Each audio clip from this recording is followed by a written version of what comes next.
David, there's plenty of room. These seats really hold you well, don't they?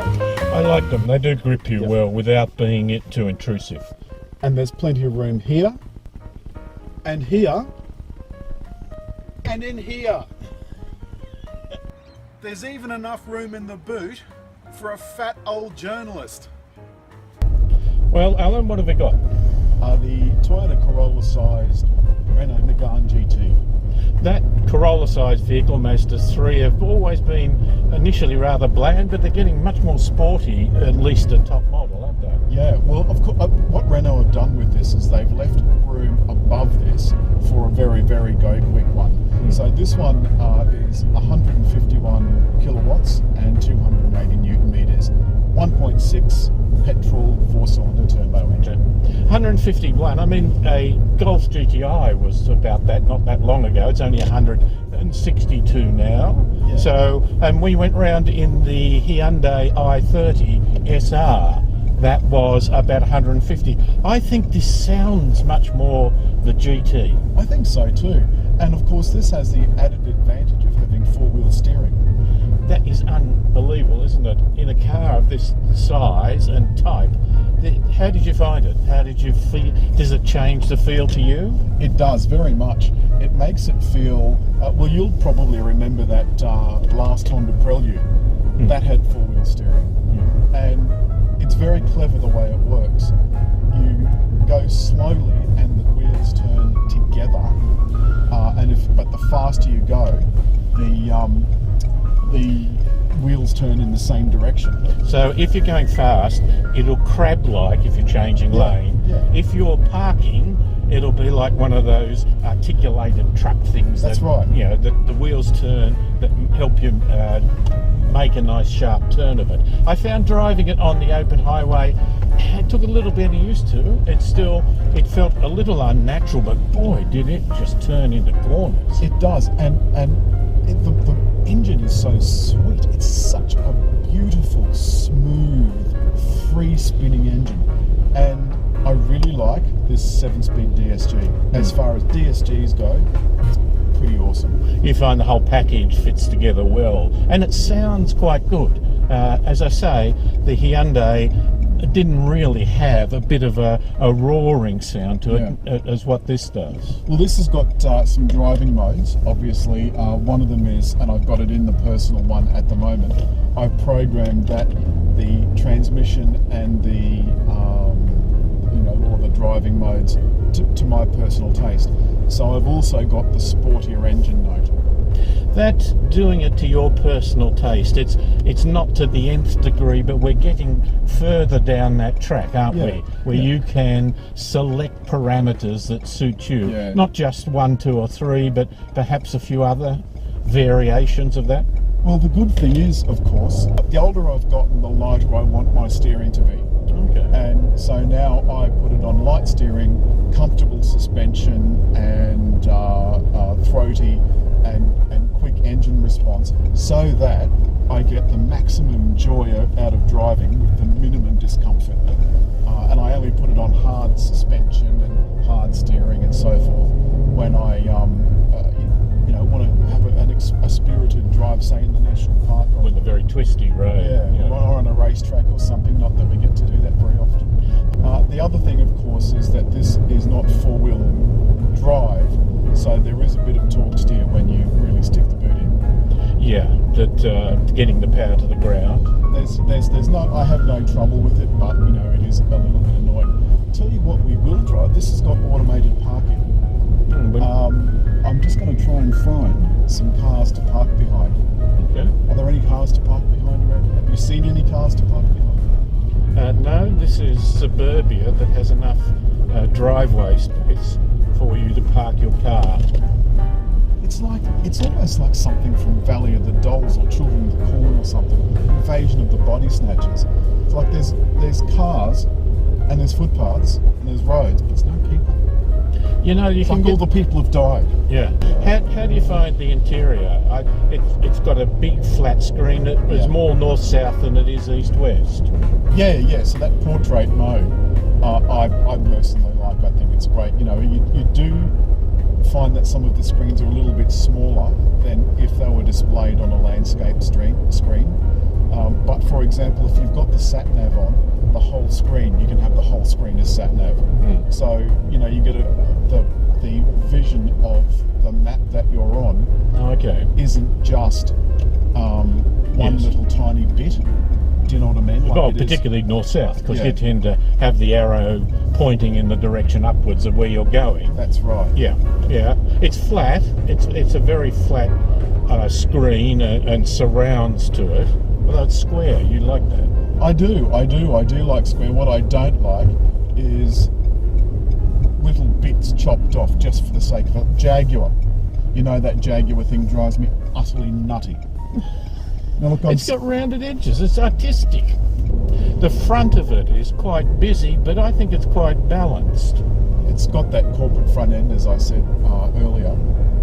The most of the Renaults have got that, you know, quite a big, almost Dame Edna look. You know, that one that Honda's got. Nice little square lights. That we've made lights. We've had them big, and now we've had them little and round. Now they're getting square to them. Oh, you like that? Yeah, I do. Very, very. Were neat there indeed. rounded corners on it? I don't think so. So No, I think you approve. Well, it wasn't the fact that there's rounded corners. It's the fact that in the Jaguar they've got them at the top, then they've got different ones at the bottom, and they're chevroned, and that's just wrong. That designer should have been flogged. Alan, you like the rear, the tail of it. I think it looks really smart. I love the way the LEDs carve a wave through the back. You know, it's not just boring. You know how lights used to be boring, dull as ditch water.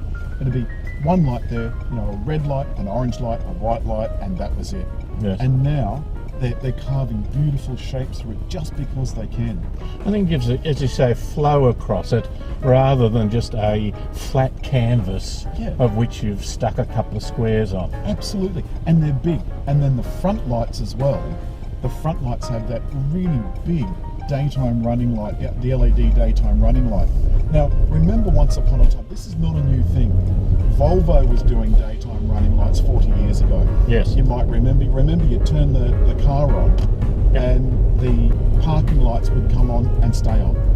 And the research clearly shows that it reduces accidents. Yeah. And you say, why? Well, I don't know. It's just that when lights are on, you notice it even in the daylight. Well, that's right. Well, I mean, just driving around here just now, it's quite a bright sunny afternoon, and yet, you know, I can see this Toyota coming towards me with the vertical lights. You know, it really makes even the cars that have got their parking lights on. Someone once opposed it because they claim that by having your lights on, you'll use a little bit more power, therefore you'll lose a little bit more petrol, and they wanted to work out whether it was worthwhile. And it seems to me that saying, and we turn left soon up here, that saying that if everyone has to cost a sip of petrol, that may save one person being a quadriplegic. Yeah, I mean, I just that just seems like an extraordinary thing for someone to say, that, you know, a small amount of power might save a life, but is it worth it? God, some people are really strange. No, interesting stuff. I quite like it from the side, although I think the nose looks just a little bit heavy for the rest of the body. It has that traditional sloping nose, which has been set up probably for pedestrian safety as much as anything. It slightly slopes down, droops just a little. It does drip down a little bit. And protrudes a little, but again, gee, you look at the Subaru XV, all those are starting to get that sort of shape. They're trying to give you a little bit of space, you know, above the engine, so that if a pedestrian hits the bonnet will deform, but they won't sustain damage by hitting the top of the engine block. Makes it like a trampoline. It's got some give to it, but the other thing, the sloping nose means that you don't hit a pedestrian and throw them forward.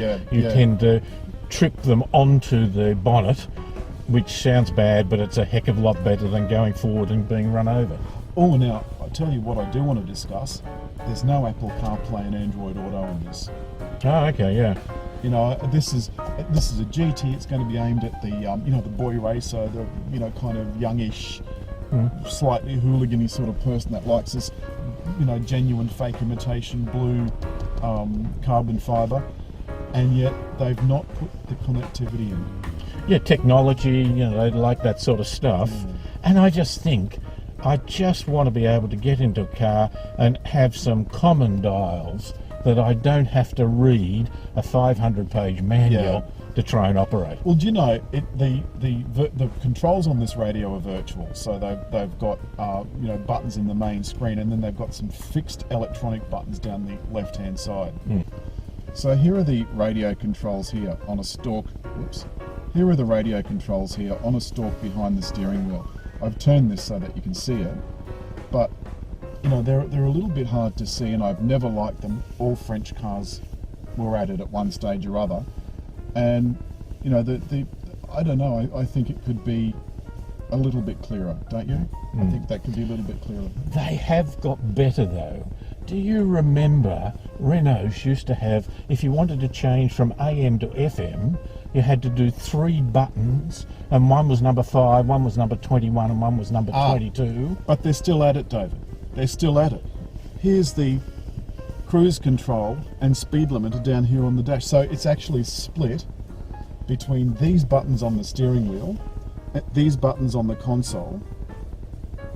I mean, so you've got to press this over here first so that you can get the cruise control or speed limiter switched on, but let's say cruise control.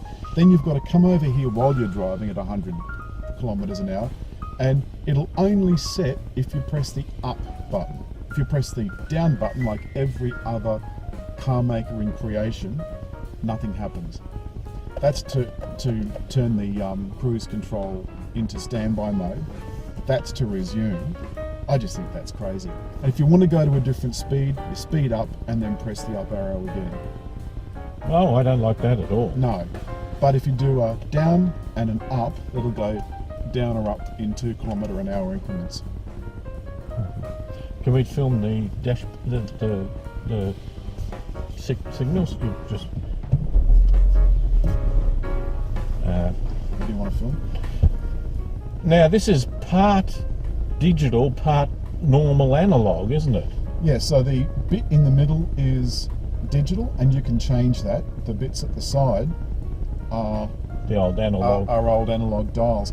Now, interestingly, you can go into the menu system here,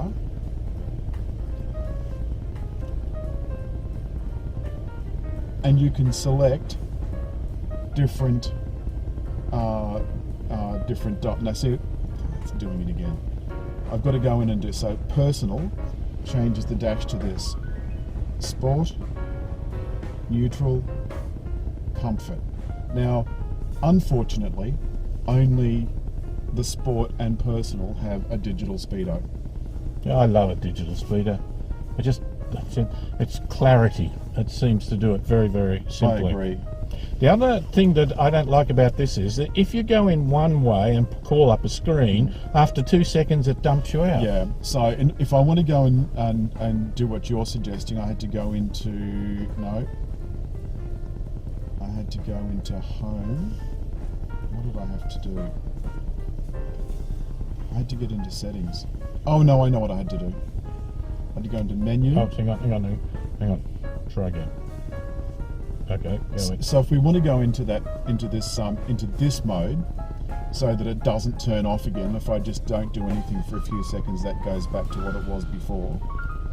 If you don't want that to happen, then you have to go into menu, and that's also changed, from personal too. You have to go into system, and then you have to go and change things that you want to change. So, vehicle, for example, you can go and look at tyre pressures and so on, and then it'll stay there as long as you like.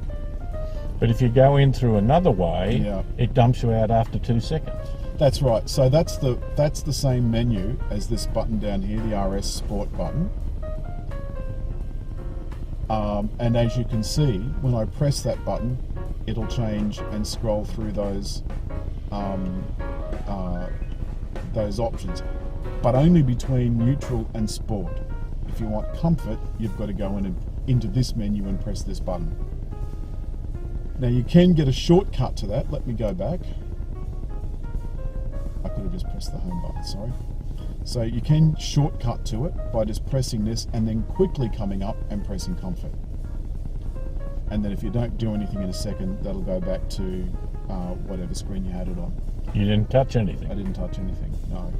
So then if I want to go to my preferred thing that my preferred setting that I've personalised for myself, Perso is short for personalised. Oh. I don't know why they just didn't put custom or something like that, but there you go. That just about wraps it up. Oh, what do you think of the seats and so forth? I love the seats. Yeah. I think the seats they look good. You know, the colour inserts and they grip you well. Incredibly supportive. I like the blue Alcantara. It sort of matches the indigo of this lighting that I've selected, which by the way is customizable, and in a way matches the genuine fake artificial simulated blue carbon fibre inserts. And I must admit, I'm fond of a genuine fake artificial simulated fitting. I think that looks absolutely first class. And down here, of course, is that Renault Sport badge that you want to see. Yes, I once bought a watch that was a genuine imitation. Did you? Did it last? No. No.